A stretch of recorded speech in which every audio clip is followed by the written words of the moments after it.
नमस्कार, आप सभी भाइयों का राकेश भाई मैथ चैनल पर आप सभी का स्वागत है। सर ने रेलवे एनटीपीसी और रेलवे डी ग्रुप के लिए मैथ शुरू किया है। उसमें सर ने 30 घंटे यानी 30 दिन 30 क्लासेस और सर एक इसलिए ये मैथ शुरू किया है। इसमें थोड़े समय में ज्यादा बच्चों को मैक्सिमम स्कोर तक पहुंचाना चाहते हैं। इसमें आप सभी का रिविजन पेज भी है, साथ में रिविजन होगा, साथ में जो भी इसमें कराया जाएगा वो एक केवल परीक्षा में जो आने वाले क्वेश्चन है उन्हीं को ही मद्देनजर ये मैथ शुरू रखा गया है। इसमें कोई ज्यादा लंबा या ज्यादा व्याख्या नहीं होगी, उसमें वही पढ़ाया जाएगा जो इस परीक्षा में के लिए केवल इंपॉर्टेंट आने वाले क्वेश्चन है। उसने सर ने मुझे साइंस के रूप में चुना है और मैं आपको ज्यादा कर लगभग 8 सालों का बायोलॉजी तो हो जाता है, किंतु फिजिक्स में उनका लगभग वीक होता है। इसलिए मैं फिजिक्स का तरंग चैप्टर, वो तरंग चैप्टर एक ऐसा चैप्टर जिसमें प्रकाश, विद्युत, ध्वनि ये सारे चैप्टर आ जाते हैं। मैं आपको वो इतना तो गारंटी नहीं देता हूँ कि मेरे विषय सारे आ जाएंगे, तो मैं आपको इतना जरूर कहूंगा कि मैं तरंग पढ़ाऊँ, फिर आप अपना प्रैक्टिस सेट निकाल लेना। उसमें आपके लिए एक क्वेश्चन रह जाए तो आप क्लास में लेना, ये मेरी गारंटी है। बिना पढ़ी केवल आप क्लास ले लो, फिर अपना प्रैक्टिस सेट ले लो, सारे के सारे क्वेश्चन की मैं गारंटी देता हूँ। इसलिए मैं शुरू करता हूँ तरंग से हम आगे प्रकाश, विद्युत, ध्वनि, वेव ये सारे चैप्टर पढ़ेंगे। पहला चैप्टर हमारा तरंग।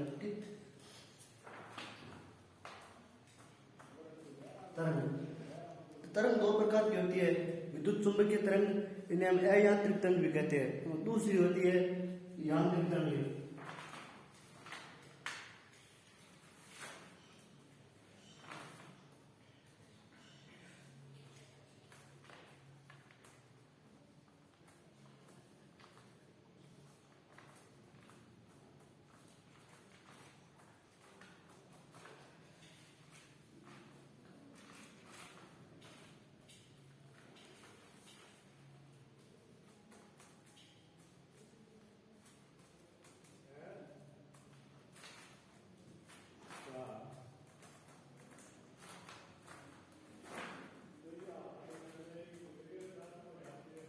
यांत्रिक तरंग।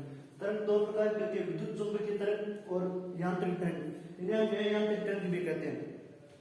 विद्युत चुंबकीय तरंग ये निर्वात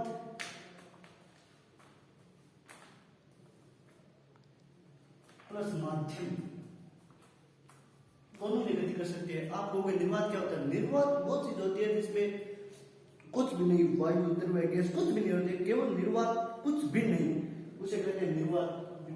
ये निर्वात प्लस माध्यम, आप लोग माध्यम जैसे देखो, ठोस, द्रव्य, गैस, यानी विद्युत चुंबकीय तरंगें वो सभी जगह गति करती है। निर्वात, किसी निर्वात में, ठोस में, द्रव में, गैस में।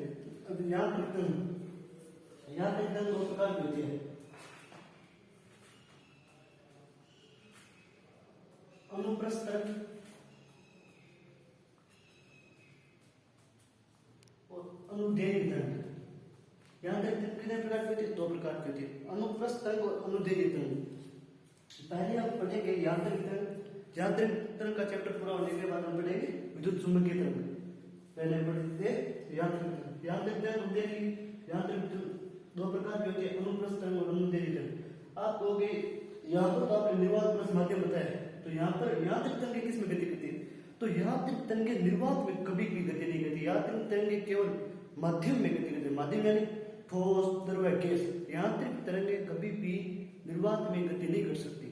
यांत्रिक तरंग केवल माध्यम में गति करती है।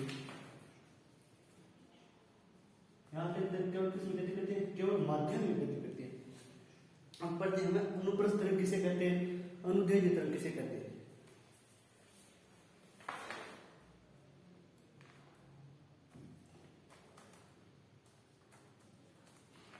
के ऊपर, के अंदर, के ऊपर, इसका मैं आपको अभी बताऊंगा के ऊपर क्या है, के अंदर क्या है, दोनों का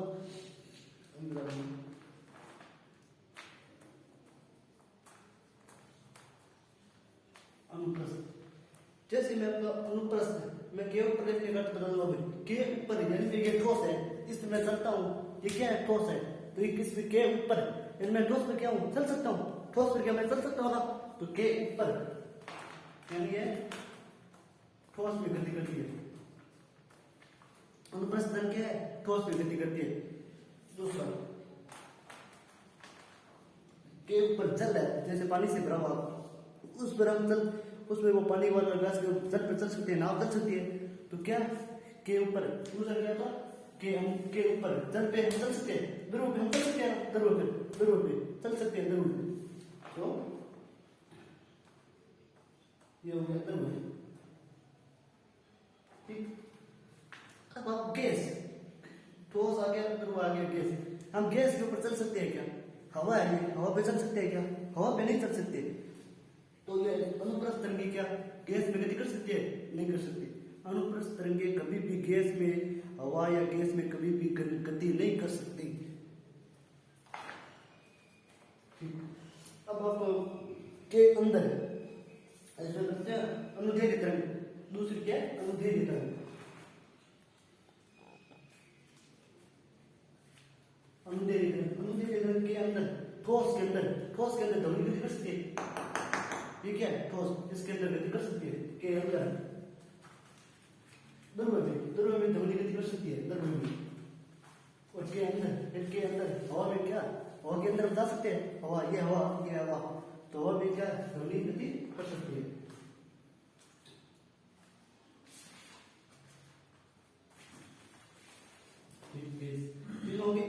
अनुप्रस्थ किसे कहते हैं, अनुदैर्घ्य किसे कहते हैं।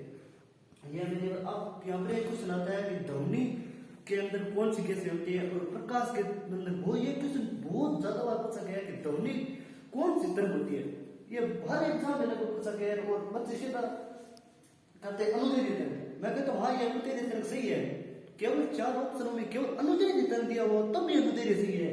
यदि वहां पर अनुप्रस्थ और अनुदैर्घ्य दोनों ऑप्शन में दिया हो तो दोनों सही होगी। वो आप कहोगे कैसे हो सकती है, दोनों कैसे हो सकती है, मैं आपको बताता हूँ। देखो ध्वनि ठोस में भी गति कर सकती है नहीं कर सकती, ध्वनि ध्रुव में भी गति कर सकती है, और अनुप्रस्थ में क्या नहीं, गैस, यानी इसमें अनुप्रस्थ में क्या ध्वनि गैस में गति नहीं कर सकती है, अनुप्रस्थ में ठोस चीजों में तो ध्वनि गति कर सकती है, इसमें नहीं गति, इसमें ध्वनि ठोस में, ध्रुव में, गैस में, इसमें तो तीनों में गति कर सकती है, तो इसमें नहीं कर सकती है, यानी ध्वनि इन 5 में तो गति कर सकती है, इसमें क्या है गैस। यानी आप यदि ऑप्शनों में अनुदैर्घ्य और अनुप्रस्थ दोनों दिया हो तो दोनों ऑप्शन, यदि केवल अनुदैर्घ्य तरंग दिया हो और केवल अनुदैर्घ्य दी तो अनुदैर्घ्य होगी, वरना ये दोनों ऑप्शन सही होगी। चलो ठीक है, अब आपको अनुप्रस्थ और अनुदैर्घ्य को लागू करते हैं। अनुप्रस्थ कैसे गति करती है, अनुदैर्घ्य कैसे गति करती है। अनुप्रस्थ का तो साइक्लिक है ना, वो अलग है, अनुदैर्घ्य का तो साइक्लिक का चलने का गति करने का। जैसे अनुप्रस्थ इस तरह से गति करती है,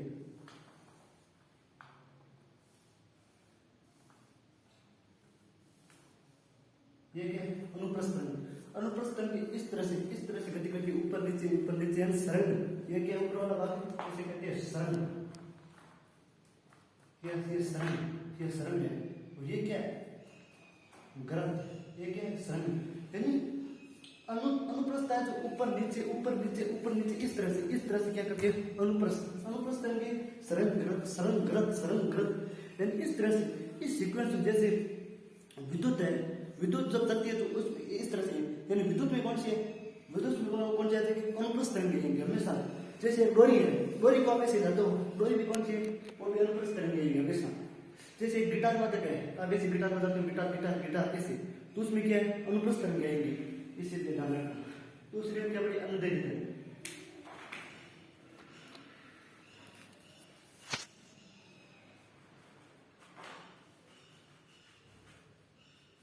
आप लोग ये क्या है अनुदैर्घ्य तरंग, एक बार पास फिर दूर, एक बार पास फिर दूर, एक बार पास और फिर दूर, इस तरह से।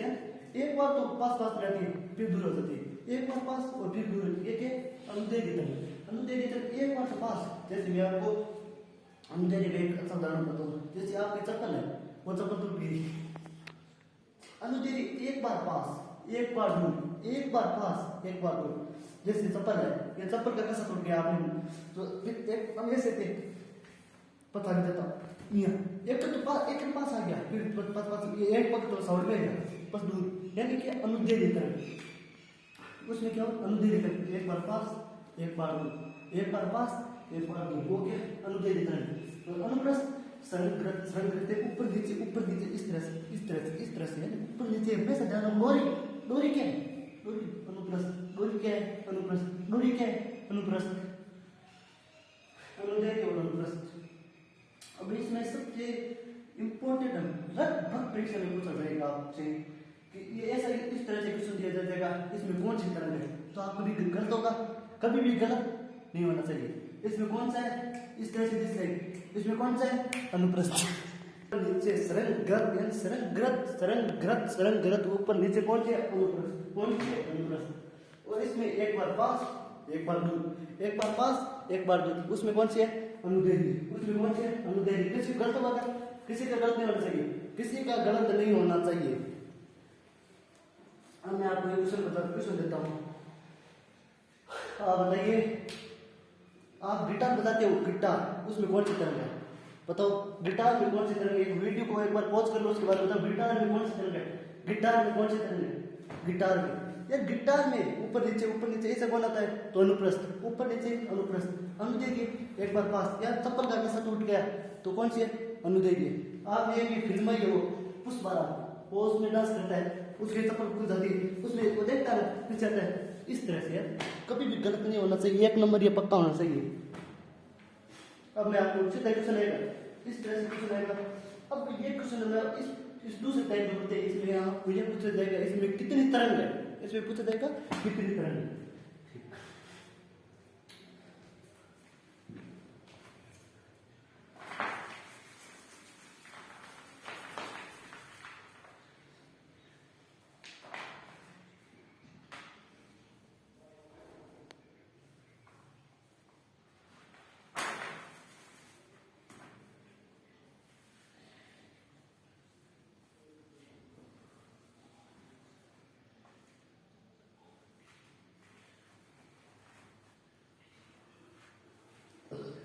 अब आप इसे बताओ कितनी तरंग है, इसमें बताओ कितनी तरंग है। ये क्या है पास पास में, पास दूर दूर, इसे कहते हैं संपीड़न। पास में ना यानी संपीड़न, पास में ना यानी संपीड़न, दूर दूर यानी विदलन, दूर दूर यानी विदलन। ये क्या है संपीड़न, और ये क्या है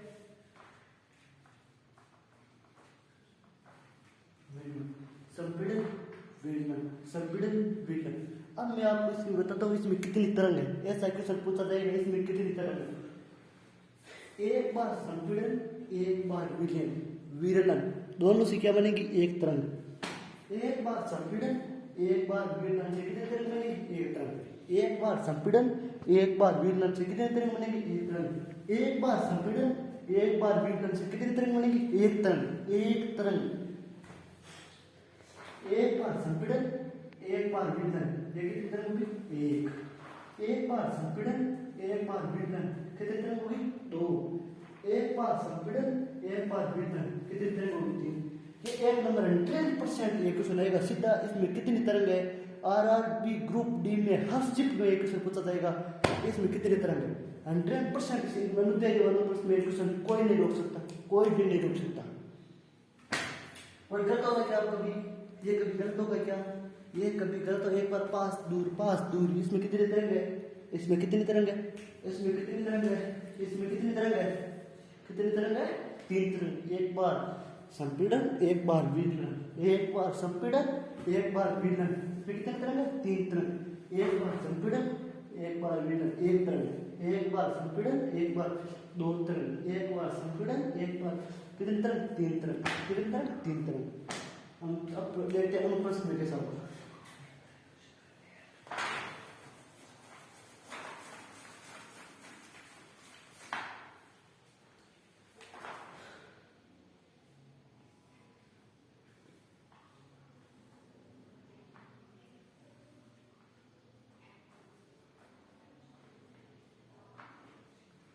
बताइए बिंदु ए और बिंदु बी के बीच में कितनी तरंग है।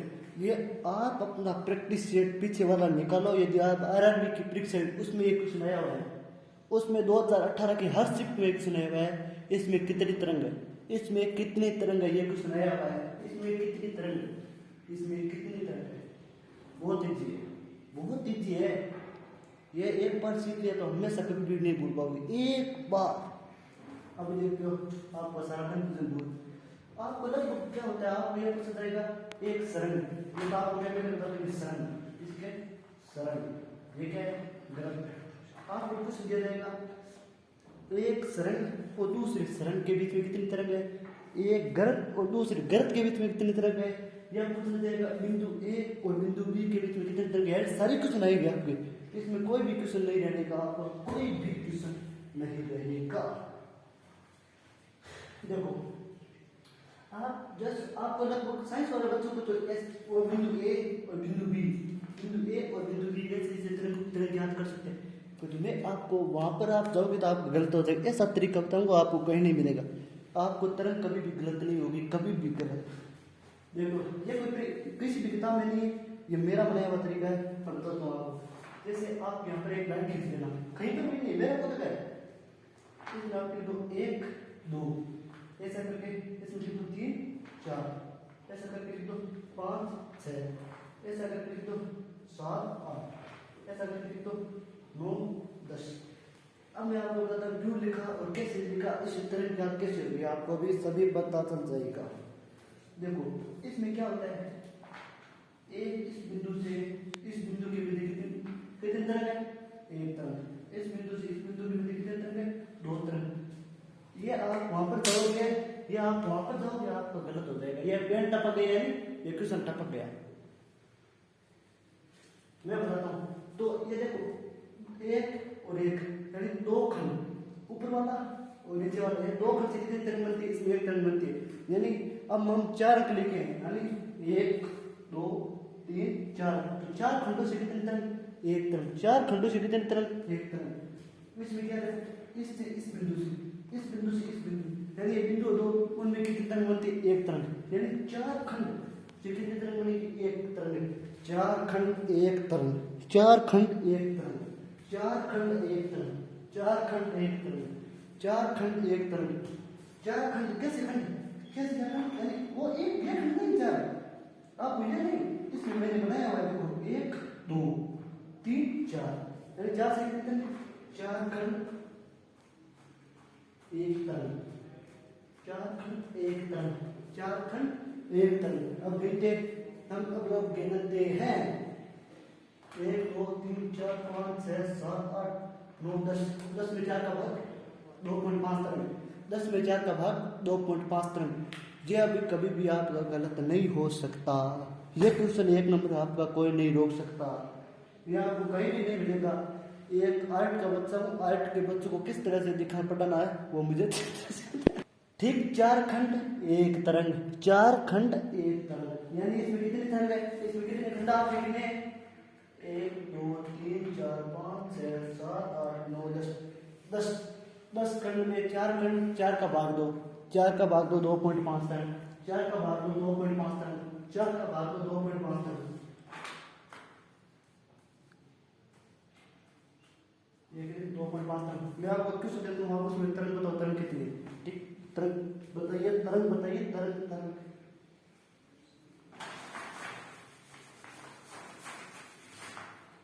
थोड़ा दूसरा भी बताइए।